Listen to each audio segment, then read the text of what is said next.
So recently in a personal Instagram post, I talked about how hard the last 4 or 5 months have been. I basically said that the past 4 months have been the worst 4 months of my life. And I wasn't exaggerating when I said that. Basically just like a perfect storm of a bunch of very hard things, like one right after the other pretty much. I don't want to go into too much detail, but basically COVID happened, and then isolation, and then a breakup, and then the worst luck in finding a job that could take my mind off of those kind of worries. And then basically like the worst insomnia of my life, where basically I would go to bed pretty early and then not fall asleep for like 1 to 2 hours, and then wake up multiple times in the night and also wake up way too early and not be able to go back to sleep. And that like every night for a long time, until I literally had to get prescribed pills that would make me sleep all night. In a previous video, I talked about how I overanalyze a lot. I'm just always thinking and thinking and thinking, and that quickly turns into anxiety. And with all this free time and all this stuff and uncertainty going on around me, that was just like, that turned up to 100 basically. There have definitely been a few bright spots in the last 5 months, but overall, still the worst 5 months of my life. So that kind of gives some of the background, so that what I'm about to share is actually kind of meaningful, because you can kind of see like I've actually been struggling to live out this truth personally. This isn't some pie in the sky theory. This is something that it's like, this is real for me, you know? I thought about this passage last night, and it really just put things into perspective. You are being protected by God's power through faith for a salvation that is ready to be revealed in the last time. You rejoice in this, though now for a short time you have had to struggle in various trials, so that the genuineness of your faith, more valuable than gold, which perishes though refined by fire, may result in praise, glory, and honor at the revelation of Jesus Christ.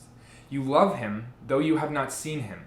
And though not seeing him now, you believe in him and rejoice with inexpressible and glorious joy, because you are receiving the goal of your faith, the salvation of your souls. In a time where you really don't feel like you're doing so well, you're going through trials, it feels like you're suffering. I feel like this is very relatable in a COVID time where everyone is having to make sacrifices not by their choice, and they're losing things and seeing the life they once formerly knew kind of gradually slip out of their hands as they kind of gradually lose their previous comforts they once had. In a time like this, it's really easy to focus on the things you've lost or on the things you are currently losing. For some people, that's money in stocks that they've lost. They've invested money in a certain area, and now that's just gone totally down the drain because of COVID. For some people, that might be business owners that are losing money every day, or employees that got laid off, and because they can't work, they're losing money every day, kind of.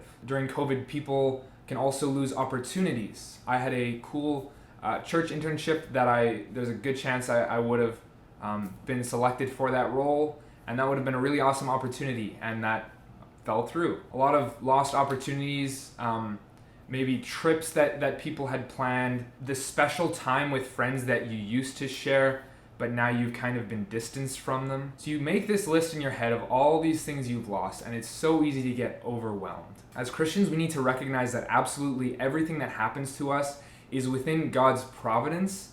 It's within his bigger will, and everything that happens within that bigger will to us is an act of love. Romans 8:28 guarantees that all things work together for the good of those who love God and are called according to his purpose. So if you love God and you're called according to his purpose, meaning you're a Christian, you can't be a Christian and not do those things, and you can't do those things and not be a Christian. By the definition of being a Christian, God is working all things in your life together for your good. There are a lot of promises in the Bible that are conditional towards Christians based on their obedience, but this promise is conditional on simply being a Christian, which is super encouraging, because you can basically guarantee that whatever happens in your life, even if you mess up, there's still a way that God can take that situation and work it together for good. There's no irredeemable situation where God looks down and he's like, oh, this is so bad. Oh man, this is such a mess. I don't think I can make this one work out, guys. Like, this is gonna be too much to untangle. No, it all works together in one big act of love. There are certain things that when God gives them to us, it's not at all hard to see how that's a blessing and a gift, because that thing is like immediately enjoyable to us. And it's clearly from God. We have absolutely no problem. Well, I mean, sometimes we have a problem giving thanks to God for those things, but it's really easy to give gratitude to God for those things. When trials and suffering happens to us, though, we immediately withdraw into this ball and find it so much harder to see it as a gift and a blessing. We're not at all inclined to think that way. It's really not natural. But when I think of the word natural in the Bible, I think of the verse that says, the natural man does not understand the things of God. See, just because something's natural and it's like we do it automatically, that doesn't mean it's a good thing. As Christians, we've been transformed by God's renewing grace, but we still have this command to be transformed by the renewing of our mind constantly. We are constantly tempted to fall back into this unchristian attitude of anxiety where we pretend like God doesn't exist, or if he does, he has no control over things. So how do trials function as acts of love? How does suffering function as an act of love? For a Christian, trial and suffering means one of two things. Either God is disciplining your misbehavior as a loving father would, or in the second situation, you haven't actually had a continual attitude of disobedience that he needs to correct. Rather, he's decided that your faith needs to be strengthened through trials in the gym of life. This makes you more mature, closer to God, and more useful for service for the kingdom. This second type of Christian suffering is the suffering that Christ endured during his life, but ultimately on the cross. As sinners, we deserved an altogether different type of suffering from these first two types of suffering, and that's a suffering resulting ultimately in condemnation and death. We deserve that, but because of the second suffering that Jesus went through, we didn't have to go through that. This second type of suffering, suffering for righteousness, is basically supposed to characterize the entire Christian life. Just like when Jesus said, pick up your cross and follow me.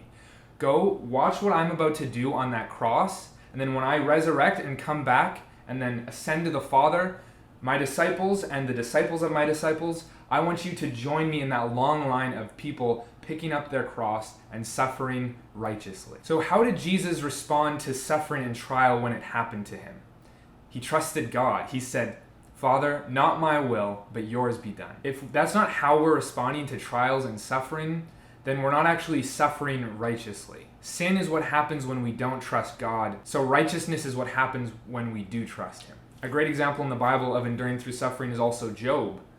Now, he didn't totally handle it perfectly, but through all of it, he was convinced, I'm not going to curse God. So we have different things that can happen to Christians. Blessings/gifts that you can see immediate benefit and enjoyment in, and it's clearly from God. It's a biblical gift. Not hard to see that that's a big act of love from God. Second kind, God is disciplining you and correcting your disobedience as a loving father. It's quite a bit harder to trust God in that. For many of you, though, COVID is not a situation where God is trying to correct your disobedience. I mean, one could maybe argue that COVID is disciplining Christians in a certain country because as kind of a corporate body, they have missed the ball.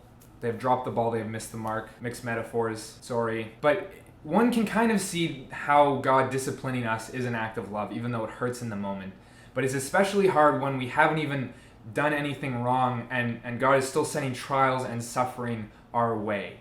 That is just as much an act of love as the first two, possibly even more. So number one, we need to recognize that trial and suffering is actually the primary way that God strengthens our faith. Number two, we need to recognize that righteous suffering that trusts God in the midst of trials is supposed to characterize the Christian life, and it actually gives us the privilege of following in the footsteps of Jesus, the founder and perfecter of our faith. Number three, we need to recognize that just as Jesus was exalted to the right hand of the Father because of the righteous suffering he was willing to undergo, this passage here says that we receive glory and honor and praise. When Jesus comes back, this suffering will be like a crown on our head that we wear proudly. In the Bible, it says that Jesus endured the cross for the joy set before him. And in John, he often says that I'm saying these things to you so that your joy may be made full. And again, at the end of 1 Peter 1, 5-9, it just in powerful language talks about the overwhelming joy. It's just inexpressible. It's glorious. That's what you are being prepared to receive after you've undergone all the righteous suffering in your life when you're finally with Jesus. And even now in the short term, there's the promise that after your trial is done, after you've come out of the thick of it, you will be gaining joy that you did not have before. And even in the midst of your trial, you can often have that. I firmly believe that the Apostle Paul was one of the most joyful Christians ever. And he also suffered more than almost all Christians. I don't remember what number we're on, but I'm just going to keep going. In the midst of suffering, even if we don't feel a lot of joy in the moment, we need to remember that God is feeling joy because he sees our faith being strengthened. He takes great delight in that, and he is glorified when our faith is strengthened. So we can find joy in the fact that we might not be feeling joy right now, but God certainly is. So in conclusion, would we say that all the suffering and trial associated with this COVID stuff would be worth it if it meant we got a whole bunch of bars of gold at the end of the ordeal? Yeah, I think it would be. 1 Peter 1 says that faith is way, way, way more valuable than mere gold. And the more mature you get, the more you see that. You just treasure the faith that God has instilled in you through the various trials he's thrown at you. Many of you, I hope, after this 5 months or however much longer it goes, period, will come out of it and say, through all of this, my faith has grown a lot stronger and I've become a lot closer to God. If those two things have happened, then how can you not look back at the past 5 months and say, yes, it's been a difficult journey, but it has been so worth it. We are so quick, even as Christians, to become stuck in this endless feedback loop of constant anxiety over our trials. And we are so slow to turn our attention back to God's word and be reminded of what he says about our trials. You know what he says? They're for your benefit if you're a Christian. So have your mind continually transformed in how you look at trials through God's word. And as it says in Philippians, I think, don't worry about anything, but pray about everything. My prediction is after the COVID stuff passes, we're going to hear just a lot of amazing stories and testimonies about how God really just awakened people's faith. Or God really showed them their calling, or they were able to make beautiful art through the pain of this season. I really do truly believe that even in 5, 10, 20 years, we'll be able to look back and say, wow, 2020 was a huge part of that person's testimony. I really think a lot of spiritual blessings will come in the years to come in the entire Christian world because of what happened this year. If you have a personal story about something really cool God has been teaching you or growing you in during this season, or you've had some really cool ministry opportunity or something like that, please let me know. Put it in the comments or something. Let's just try to encourage each other a lot. May we continue to seek God and trust him in the midst of trials as we remember what it's all for.